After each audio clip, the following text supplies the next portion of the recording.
जन्म के आधार पर कोई ऊंचा नीचा नहीं हो सकता, कर्म चरित्र आचरण के आधार पर ऊंचा नीचा होता है। तो अपने कर्म ठीक करो भैया। देश की राजनीतिक आजादी से लेकर के धार्मिक वैचारिक आजादी से लेकर के बहुत प्रकार के आंदोलनों को यदि किसी ने धरती पर चरितार्थ करके दिखाया, क्रियान्वित किया, तो आर्य समाज के उन महान योद्धाओं को जिन्होंने अपना सर्वस्व आहूत कर करके अपना वेद धर्म निभाया, एक बार उन महापुरुषों को भी प्रणाम करते हैं। सबसे ज्यादा तो ये जो भरा जा रहा है, ये बॉलीवुड से ही भरा जा रहा है मेरी नज़र में, कि उनको देख करके लोग अट्रैक्ट होते हैं, जैसा वहाँ चल रहा है हम लोग वही चीज़ें करें।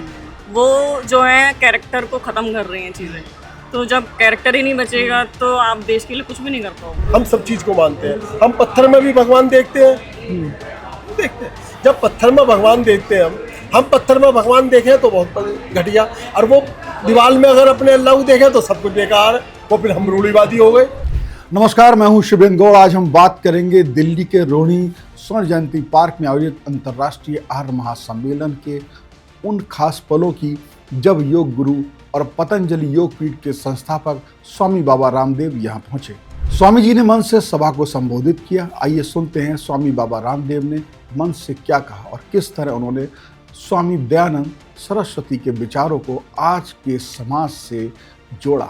इस 150 वर्ष की सेवा की, संघर्ष की, व्यक्ति निर्माण, चित्त निर्माण, राष्ट्र निर्माण के ये 150 वर्षों की सतत यात्रा, और 200 वर्ष पहले जिस महापुरुष ने इस धरती पर जन्म लेकर के वापस हमें संदेश दिया वेदों की ओर लौटो, और आज इस आर्य महासम्मेलन में आप सब आर्यजन पूरे देश और दुनिया से आए हुए हैं, और इसमें गुरुकुल के पढ़े हुए विदेशी कंपनियों को जड़ों से उखाड़ सकते और स्वदेशी का शंखनाद कर सकते हैं, ये भी करके दिखाया है। गुरुकुल के पढ़े हुए विदेशी शिक्षा पद्धति, विदेशी चिकित्सा पद्धति की मैकाले की जड़ें उखाड़ सकते हैं, और अभी तो बहुत कुछ करना है, और महर्षि दयानंद के सपनों को साकार करने के लिए अपने जीवन की आहुति लगानी है। उसके लिए हम यहाँ कृतज्ञता के साथ साथ प्रणय लेने के लिए आए हैं। जो महर्षि दयानंद ने सपना देखा था आर्यावर्त देश का,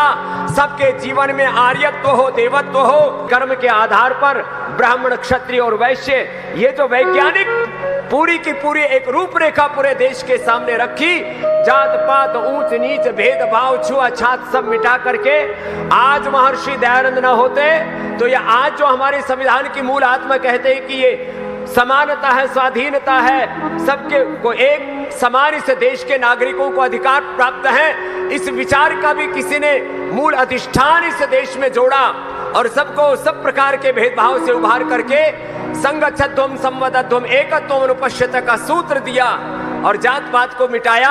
तो एक बार महर्षि दयानंद के सबके लिए एक बार उनका हम प्रणाम करते और अभिनंदन करते। और अभी भी देश में बहुत कुछ बाकी है। देश की राजनीतिक आजादी से लेकर के धार्मिक वैचारिक आजादी से लेकर के बहुत प्रकार के आंदोलनों को यदि किसी ने धरती पर चरितार्थ करके दिखाया, क्रियान्वित किया, तो आर्य समाज के उन महान योद्धाओं को जिन्होंने अपना सर्वस्व आहूत कर करके अपना वेद धर्म निभाया, एक बार उन महापुरुषों को भी प्रणाम करते हैं। पिछले दिनों बाद जात पात का, ऊंच नीच का बहुत झमेला सा शुरू हुआ।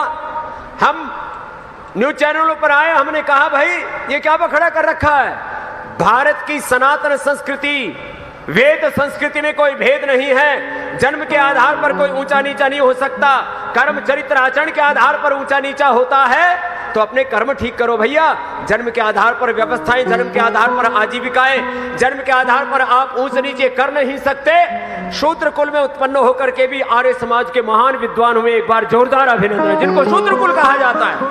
और आर्य समाज ने उनके नाम के आगे पंडित ही नहीं लगाया, उनको सर्वोपरि सम्मान दिया। भाषण के बाद स्वामी रामदेव ने सम्मेलन स्थल पर लगे विभिन्न पंडालों का निरीक्षण किया। लोगों में उन्हें देखने और अपने कैमरे में कैद करने की होड़ सी मच गई। स्वामी जी ने भी इस स्नेह का जवाब देते हुए अपनी कार की सनरूफ से बाहर आकर लोगों का हाथ हिलाकर अभिवादन किया। सम्मेलन के पंडालों में अनेक विचारोत्तेजक संदेश लगे हुए थे, जैसे मदरा और नशे से दूर रहो, सिंगल चाइल्ड या नो चाइल्ड पॉलिसी ये प्राकृतिक व्यवस्था के विपरीत है, धर्म के नाम पर अंधविश्वास से बचो, इन संदेशों को देखकर स्वामी रामदेव ने कहा कि ये वही मूल्य हैं जो भारतीय संस्कृति को जीवित रखते हैं।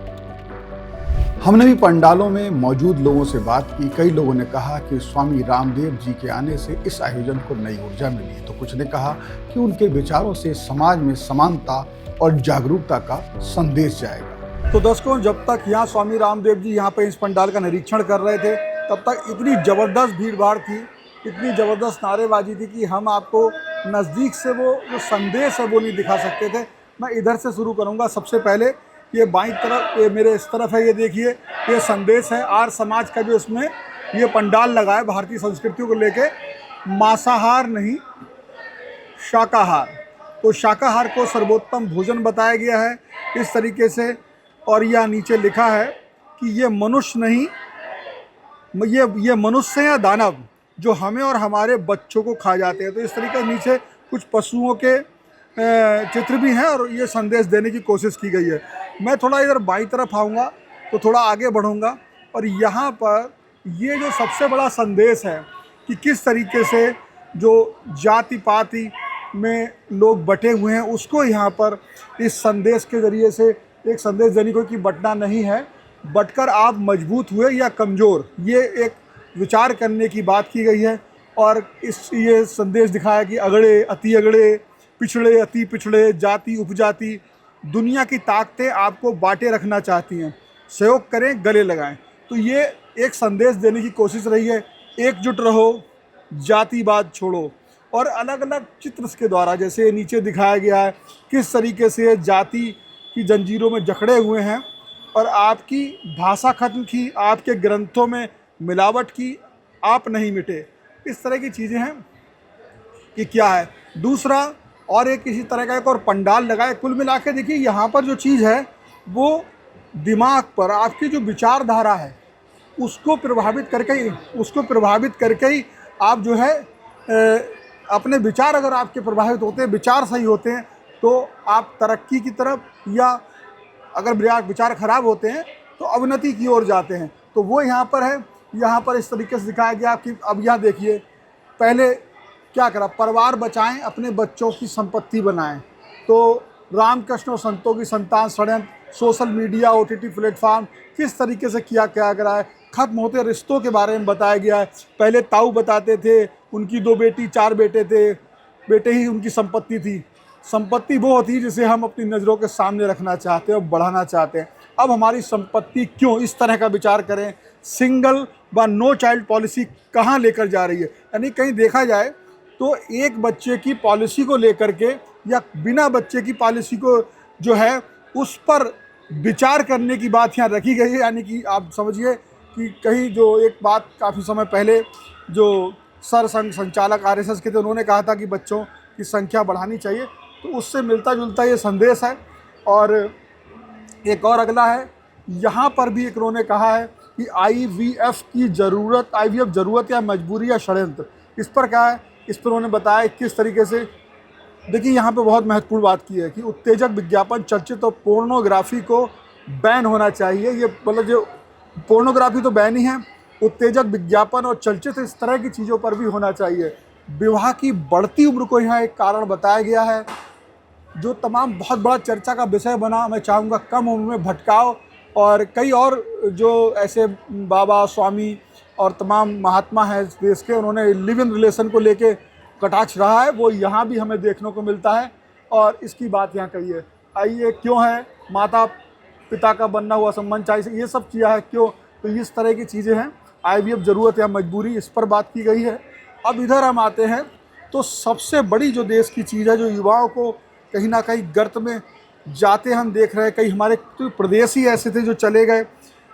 ऐसी बात ही देखिए, शराब पीने के मामले कहाँ भारतीय का 10 से 75 साल के 16 करोड़ भारतीय शराब पीते, इस तरह की आंकड़े दिखाई गई हैं। किस तरह जीवन बर्बाद होता है नशे से, तो ये सारी चीज़ें हैं कि नशा मानव अस्तित्व के लिए, बोलो मानव के लिए क्या गया, केवल भारतीयता की बात नहीं हो रही है। और नशे से महिला पुरुषों में प्रजनन क्षमता को खत्म करता है, ये बात भी कही। नशा बेचने वाली कंपनियां को, बहुराष्ट्रीय कंपनियों को, दलालों को नुकसान केवल हमारा, क्या है वो जानकारी यहाँ पे इस कितनी जागरूक करने की कोशिश करिए कि षड्यंत्र है क्या है। मानसिक रोग भी इससे आते हैं, तनाव, चिंता बढ़ती है, चिड़चिड़ापन और आक्रामकता, एकाग्रता की कमी।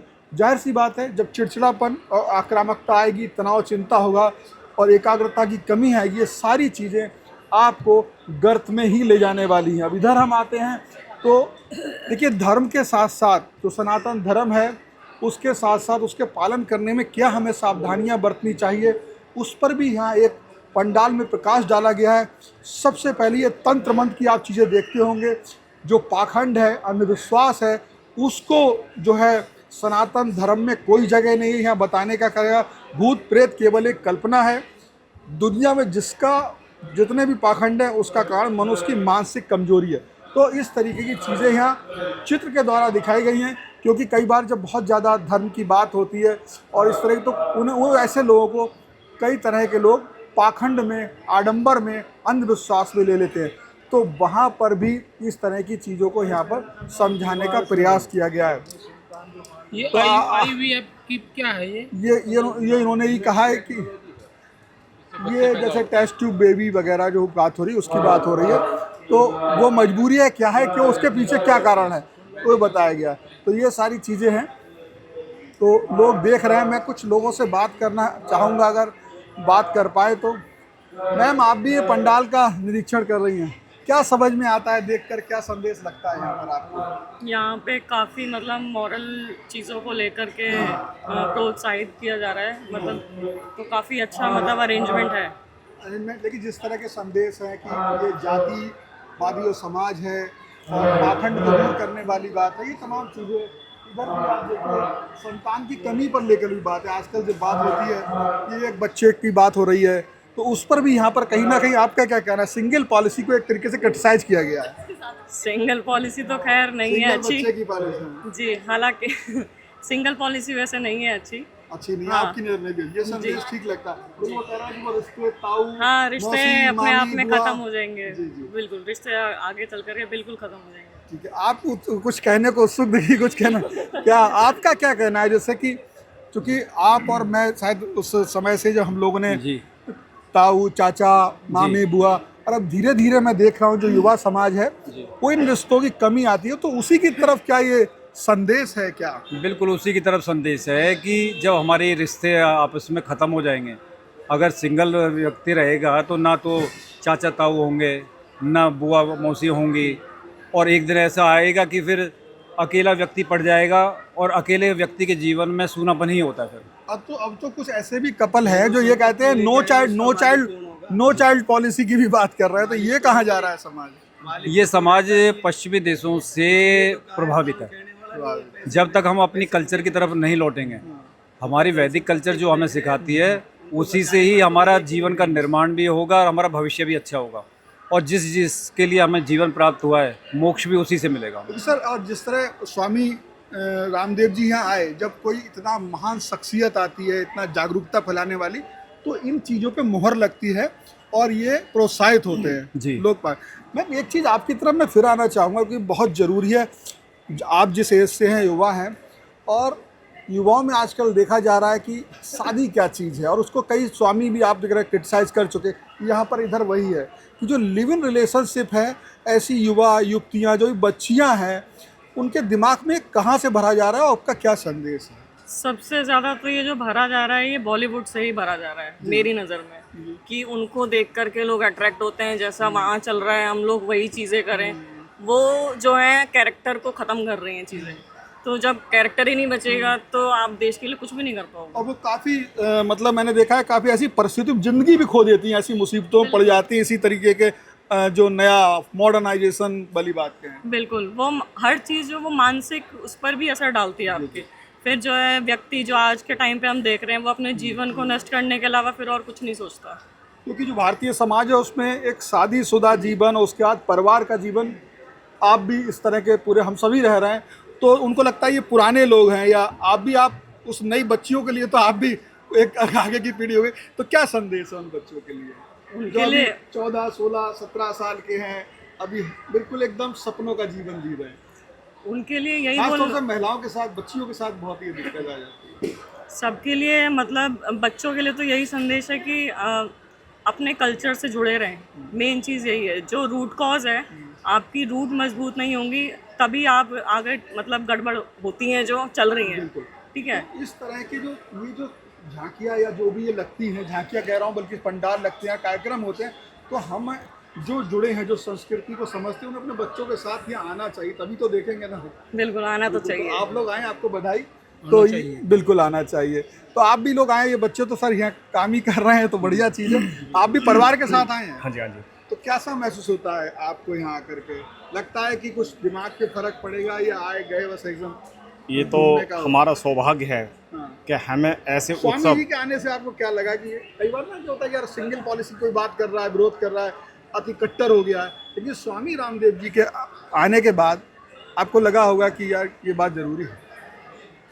ऐसा नहीं है कि स्वामी जी के आने के बाद ही कुछ परिवर्तन आया है। आर्य समाज 150 वर्ष का इतिहास है और स्वामी जी भी उसी इतिहास से निकले हुए एक सन्यासी हैं जिन्होंने आज पूरी दुनिया में एक झंडा गाड़ दिया आयुर्वेद के नाम पर, योग के नाम पर। तो ऐसा नहीं है, आर्य समाज महर्षि देव दयानंद 200वीं जन्म जयंती हम यहाँ मनाने जा रहे हैं, जी के बारे में। ठीक है जी। तो हमारी जो विचारधारा है, हमारी प्रणाली, शिक्षा प्रणाली गुरुकुली प्रणाली थी। आज मैकाले ने 1835 के आसपास जो शिक्षा का विध्वंस किया था, आज एक नई शुरुआत होने जा रही है एक वैदिक कल्चर की। हम अपने बच्चों को गुरुकुलों में पढ़ाएंगे, वो शिक्षा, वैदिक शिक्षा को जानेंगे और समझेंगे, तो ये पुनः दोबारा से भारत विश्व गुरु बनेगा। और जो कुरीतियाँ हमारे समाज में फैली हैं, वो शिक्षा के अंदर कोई संस्कारवान शिक्षा नहीं मिली। देखिए नशा भी बहुत बड़ी युवाओं में समस्या, वो सारा कारण जो है शिक्षा का रहा। उसकी जड़ के अंदर आप जाएंगे तो शिक्षा एक बहुत बड़ा विषय रहा हमारे। आप भारतवर्ष में देखते होंगे, मर्यादा पुरुषोत्तम रामचंद्र जी, योगेश्वर भगवान श्री कृष्ण जी और महान हस्तियां इस भारत के अंदर आईं, वो सब उन्होंने वेदों को पढ़ा। परमात्मा का ज्ञान क्या है, वो वेद है। हमने वेद की रास्ते को बदल दिया, वेद के सिद्धांत को छोड़ दिया और हमने पश्चिमी कल्चर के सिद्धांत को अपना लिया, इसलिए बिगाड़ हुआ। बहुत अच्छी बात कही आपने। बिल्कुल बताइए सर। मैं ये निवेदन करना चाहूँ सर, कैमरे की तरफ हाँ देखिए जी, प्लीज। मैं ये निवेदन करना चाहूँ कि हमारे गुरुजी ने एक कहानी बताई थी कि तो कौन से गुरुजी? आर्य समाजी गुरुजी थे कि भाई तो को वो पकड़ कर ले जाता था बहेलिया। तो महात्मा जी को दया आई, उसने कहा भाई बहेलिया आओगा, अपने दाने फैलाओगा, तुम उसमें फंसना मत। तो तोते रटते तो रहे पर उनकी शिक्षा पर नहीं चले। मैं ये मैसेज पूरे भारत के संपूर्ण अधिकारियों को, प्रशासन को, मिनिस्ट्री को, प्रेसिडेंट को, सुप्रीम कोर्ट के जजों को और यहाँ समस्त आर्य समाजों को देना चाहता हूँ कि अगर वो सच्चे आर्य हैं तो ऋषि दयानंद के एक शब्द को ही पकड़ लें। ऋषि दयानंद ने पहला नियम लिखा आर्य समाज का कि सबका मूल ईश्वर है। ईश्वर जैसी महाशक्ति से जुड़ गए हम, तो फिर हमें क्या ज़रूरत है कि पुतिन और बाइडेन से हाथ मिलाएं। राम तो वो था कि भरत को अयोध्या में भी सूचना नहीं भेजी कि मुझे श्रीलंका पर चढ़ाई करनी है। कारण ये है कि मेरे राष्ट्र के सारे अधिकारी इतने बड़े पाखंडी हो गए। देखो अंबेडकर की मूर्ति लगा रहे, ये देखो, और यहाँ लिखा हुआ यहाँ सत्यमेव जयते, ये देखो, और इसका पालन नहीं हो रहा। इन्हीं नोटों में बिखरे सब लोग जो है करके ये सत्यमेव जयते। आपका इशारा भ्रष्टाचार, मेरा इशारा यही है कि सत्यमेव जयते। दो संदेश दिए, जो आत्मा, हाँ, जो आत्मा है आर्य समाज की भी और संविधान की भी। पहला जो आपने कहा राम जी का उदाहरण दिया श्रीलंका, वो आप हाँ जी, आत्मनिर्भरता की ओर, आत्मनिर्भरता की ओर। तो आपका शुभ नाम क्या है? मेरा नाम श्याम सिंह है। आप किसी संगठन से जुड़े हैं सर?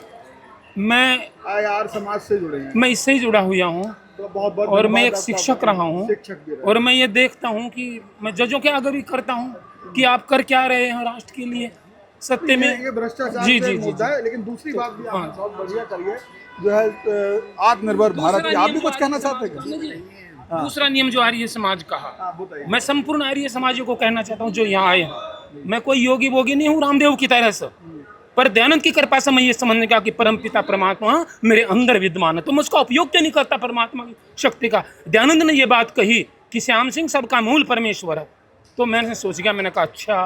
फिर अब ये पुतिन और बाइडेन और ये सब जो दिखा रहे परमाणु शक्ति से, उस परमाणु शक्ति में जब वो ब्रह्म विद्यमान है, एक तो ये बात, और दूसरी बात उन्होंने फिर कही श्याम सिंह वो ईश्वर सच्चिदानंद स्वरूप जो है वो निराकार, वो सर्वव्यापक है। तो मैंने कहा मेरा हाथ तो छू नहीं रहा, तो तब उन्होंने कहा श्याम सिंह अंतर्यामी है, तो मेरी आत्मा को छूना चाहिए परमेश्वर। आकार नहीं, पर वो छूता है आत्मा को, और जब हम उस अंतरात्मा से छू जाते हैं तब हम मृत्यु को जीत लेते हैं। यही कारण था हमारे सुभाष भगत सिंह चंद्रशेखर वो सब बलिदान हो गए, आज हम उनकी जय बोल रहे हैं, पर उस सुभाष भगत सिंह चंद्रशेखर की शिक्षा पर नहीं हम चल रहे। ये भी डमना पूरी बात मैंने जी, समझी, जी, वो यही थी कि आप चाहते हैं कि जो यहाँ संदेश पढ़ के जाते हैं या आर्य समाज की आप सभाओं में जाते हैं, वहाँ जो संदेश है उन्हें सुन के वहीं खत्म, उसको उस पर आचरण में लाएं उसे। बहुत बहुत धन्यवाद आपका, आप टीचर भी रहे। आप भी सर कुछ कहना चाहते हैं? नमस्ते। ऐसे नहीं, वो भी जो कहते थे सही बात कहते थे, हम जो सुनते थे। नाम बता। मेरा नाम कालूचरण है। कालूचरण कहाँ से आए हैं? उड़ीसा से आए हैं। उड़ीसा से। भाई साहब जो बात बता रहे थे, हम जो भी सुनते हैं हमारे कानों तक रहता है, लेकिन मन तक रहना चाहिए। मन तक that should come to our mind. हाँ, सिंपली हम कान से सुनने से, ऐसे 1000 बार सुनने से कुछ नहीं होगा, मन में सुनने से होगा। मन में सुनना चाहिए। हाँ, नायंग आत्मा प्रवचन न लभ्यते न मेधया न बहुना सुते न। ऐसे जिंदगी भर सुनते जाएंगे तो कुछ भी नहीं होगा। तो कान में सुनने से नहीं होगा, मन में सुनने से होगा। ये जो आपने दिखाया नहीं, ये मेरे दिल को छू गया। हम इसका जाति को लेके भी बड़ी समस्या है समाज में सर। वो मैंने कल एक बात कही सर, कल एक ऐसा जातीय सम्मेलन था, तो मैंने जाति में सम्मेलन में कहा, मैंने कहा मुझे इस जाति से मानते हो, लेकिन ये जो मैं जिस शक्ति से बोल रहा हूँ वो निकलते ही मेरी मिट्टी रह जाएगी। ये जो मैं आपके आगे खड़ा हूँ, मैं 50 किलो का मिट्टी का ढेर हूँ। कहाँ लिखा है मेरे ऊपर जाति है? ये सब 50, हम मिट्टी खा रहे हैं। बिल्कुल। हम, और ये मैं कुछ युवाओं से भी बात करता हूँ।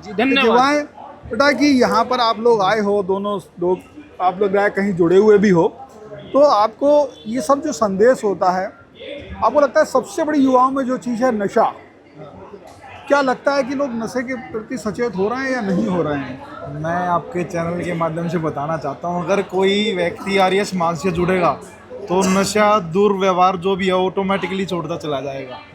ठीक है, हम भी थे, हमारे साथी भी थे जो नशे में थे, लेकिन हमारे समाज से जुड़े, हमने नशा भी छोड़ा, मिट्टी मांस भी छोड़ा, सब जो हमारे बुरे कर्म थे सब छोड़े।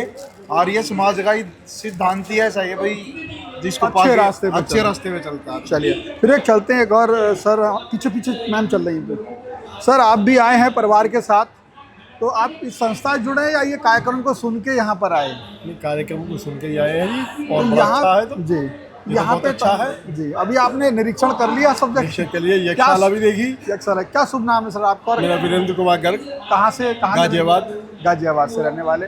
यहाँ जैसे मैं देख रहा हूँ जाति को लेके यहाँ पर संदेश दिया गया है, एक सिंगल जो चाइल्ड पॉलिसी है उसको भी मतलब कहा गया है कि ठीक नहीं है, और रामदेव जी आए तो उसको ही वजन मिलेगा, और तमाम चीज़ें नशे को लेकर के, खास तौर से आडंबर पाखंड को लेकर के। जब हम धर्म की बात करते हैं तो कुछ लोग उसमें धीरे धीरे हमें पाखंड, क्या सोचना है आप? नहीं देखो, बात ये है, सबसे पहले मैंने स्टॉल देखा, पटेंगे तो कटेंगे, ये तो योगी आदित्यनाथ जी का है। हाँ। और सही है, पटेंगे तो कटेंगे, कटेंगे तो घटेंगे, घटेंगे तो फिर मिटेंगे। बांटने के लिए क्या करते हैं? नहीं देखो, देश की जाति तो सबसे पहले हो रही है, और जाति के ऊपर राजनीति चल रही है, ये तो सभी की है, इसमें कोई वो नहीं है कि जाति नहीं हो सकती, लेकिन जाति के ऊपर बटे हुए हैं। अभी आ रही है जनसंख्या निमंत्रण देखा था, हम 1.9 रह रहे हैं।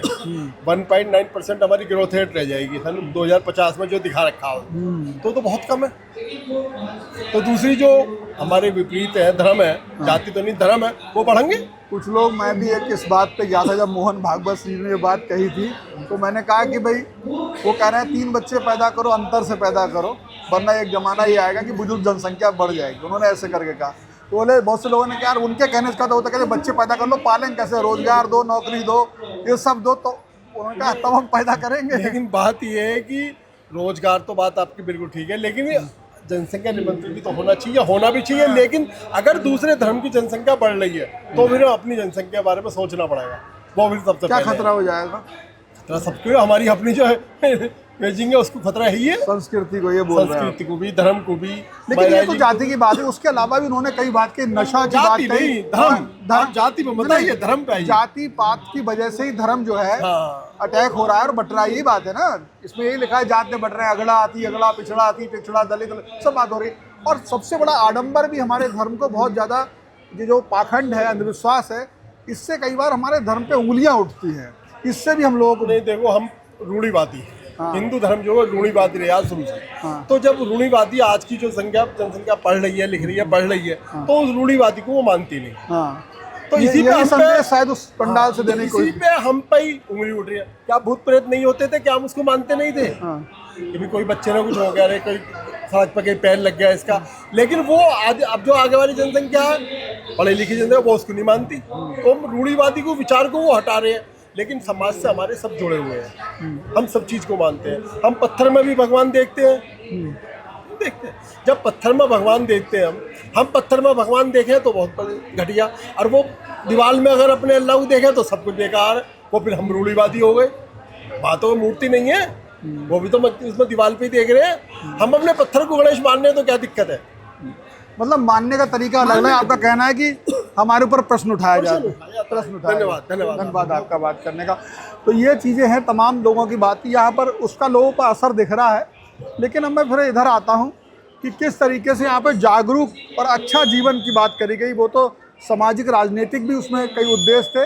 ये देखिए, ये स्वामी दयानंद जी का जो तमाम योग के आसन हैं, यम, नियम, आसन, प्राणायाम, प्रत्याहार, धारणा, ध्यान, समाधि, तो यहाँ पर उसका एक बताया गया है, चक्र बताए गए हैं, कहाँ कहाँ कौन सा चक्र है, विशुद्धि चक्र, आज्ञा चक्र, सहस्त्रार चक्र, मणिपुर चक्र, इस तरीके से कई चक्र के बारे में बताया गया। थोड़ा सा इधर अगर हम आते हैं तो यहाँ पर कोशिश की गई है कि कर्म फल और पुनर्जन्म के सिद्धांत के बारे में कहा गया है। देख रहे हैं आप इसे, कुछ समझ में आता है सर? क्या लगा आपको, क्या देना बताने की कोशिश की गई है? इसमें ईश्वर के विषय में बताया है कि ईश्वर एक है, हाँ, सर्वव्यापक है, सर्वशक्तिमान है, और उसी तरह के बड़े व्यवस्था में अपनी अपनी उसकी व्याख्या की गई। अच्छा, वही व्याख्या की गई। और कर्म का फल भी यहाँ बताया गया है कि उत्तम कर्म स्वभाव से उत्तम शरीर प्राप्त करती है आत्मा। यानी कि आपका यहाँ पे कहने का मतलब है, इस जन्म में आप जैसे कर्म करेंगे शायद अगला जन्म आपको वो मिलेगा। कर्मों के अनुसार ही अगला जन्म हमारा तय होता है। जैसे हम कर्म करते हैं उसी हिसाब से हमें उसी योनि में हमारा जन्म तैयार होता है। तो यहाँ पे तमाम जो है पशु और वो दिखाया गया है किस तरीके से क्या है कर्मों से, यानी कि कर्म से ही आदमी क्या होता है वो बताया गया है। जन्म से जो है ब्राह्मण वैश्य शूद्र इसकी बात नहीं की गई है। थोड़ा सा नीचे आ जाइएगा और इधर फिर हम आते हैं तो वैदिक वेद वृक्ष एवं आश्रम व्यवस्था की यहाँ बात की गई है। तो वो सारी चीज़ें हैं, यहाँ देख सकते हैं किस तरीके से क्या है। संन्यास आश्रम, वाणप्रस्थ आश्रम, ये यहाँ पे दिखा गया है। नीचे थोड़ा सर आप जरा सा हमें मौका दे दीजिए। ये वाणप्रस्थ आश्रम की बात है, संन्यास आश्रम की बात है, ब्रह्मचर्य आश्रम की बात है, ये गृहस्थ आश्रम की बात है। तो ये जीवन को एक जो पूरा जीवन है उसको बांटा गया कि सबसे पहले जो है आश्रम व्यवस्था ऊपर लिखा हुआ है। सबसे पहले ब्रह्मचर्य आश्रम, उसके बाद गृहस्थ आश्रम, वानप्रस्थ आश्रम, और ये सारी चीज़ें हैं। तो ये है, और उसके आगे एक ईश्वर की मान्यता की, परम पिता परमेश्वर एक है, सब एक है, ईश्वर एक है, ओम, ये सब बताया गया। तो इस तरीके की चीज़ें हैं। मैंने आपको कोशिश की है कि यहाँ पे जो संदेश हैं वो मैं आपको दे सकूँ। उसके बाद ये मैंने आपको दिखाया था किस तरीके से प्राकृतिक कृषि की ओर जो है बढ़ाने के लिए पुस्तक उपलब्ध है, उसके बारे में बताया जा रहा है। तो ये है सारी चीज़ें। ले ली आपने? हाँ, ले ली। आप किसान हैं सर?